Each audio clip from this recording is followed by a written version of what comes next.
திருச்சியில் தமிழக வெற்றிக் கழக தலைவர் விஜய் வரும் செப்டம்பர் 13ஆம் தேதி பிரச்சாரத்தை தொடங்க உள்ள நிலையில் காவல்துறையினர் பல்வேறு நிபந்தனைகளை விதித்துள்ளனர். தமிழக சட்டமன்ற தேர்தலை முன்னிட்டு தமிழக வெற்றிக் கழக தலைவர் விஜய் வரும் செப்டம்பர் 13ஆம் தேதி திருச்சி மாவட்டத்தில் பிரச்சாரத்தை தொடங்க உள்ளார். இது அவருடைய அரசியல் வாழ்க்கையில் முதல் பிரச்சாரமாகும். தமிழகம் முழுவதும் 3 மாதங்கள் விஜய் பிரச்சாரத்தில் ஈடுபட உள்ளார். அதன்படி திருச்சியில் தன்னுடைய முதல் பிரச்சாரத்தை தொடங்கும் விஜய் சத்திர பேருந்து நிலையத்தில் தொடங்க காவல்துறையினரிடம் அனுமதி கேட்கப்பட்டது. ஆனால் இது போக்குவரத்து நிறைந்த பகுதி என்பதால் மக்கள் அதிகம் கூடுவார்கள், இதனால் கூட்ட நெரிசல் ஏற்படும் என்ற காரணத்தை சுட்டிக்காட்டி காவல்துறை பிரச்சாரத்திற்கு அனுமதி மறுத்துள்ளது.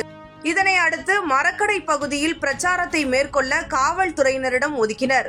இதனை அடுத்து மரக்கடை பகுதியில் பிரச்சாரத்தை மேற்கொள்ள காவல்துறையினரிடம் அனுமதி கோரினர்.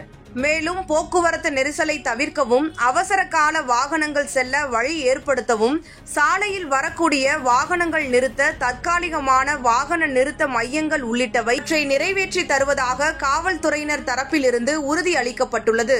இதனைத் தொடர்ந்து காவல்துறையினர் மற்றும் தவேகவினர் நேற்று இரவு பேச்சுவார்த்தையில் ஈடுபட்டனர். இந்த பேச்சுவார்த்தையில் காவல்துறை தரப்பில் முக்கிய கோரிக்கையாக வாகன நிறுத்தும் இடங்களை தேர்வு செய்து தர கூறப்பட்ட நிலையில் 3 வாகன நிறுத்தும் இடங்களை தவேகவினர் தேர்வு செய்துள்ளனர். அதன்படி ஸ்டார் தியேட்டர், தமிழ்ச்சங்கம் மற்றும் காந்தி மார்க்கெட் உள்ளிட்ட 3 பகுதிகளில் வாகன நிறுத்தும் இடங்களை தாங்களே பராமரித்துக் கொள்வதாகவும் வரும் செப்டம்பர் 13ஆம் தேதி அன்று ஒரு நாள் மட்டும் நிறுத்திக் கொள்வதாக தமிழக வெற்றிக் கழக தரப்பிலிருந்து உத்தரவாதம் அளிக்கப்பட்டுள்ளது. இதற்கு காவல்துறையினர் ஒப்புக்கொண்டனர். மேலும் அவசர காலங்களில் சமாளிக்க தன்னார்வலர்கள், தீயணைப்பு வாகனங்கள் மற்றும் 4 ஆம்புலன்ஸ் போன்றவை தயார் செய்து தருவதாக காவல்துறையினர் தரப்பிலிருந்து தெரிவிக்கப்பட்டுள்ளது.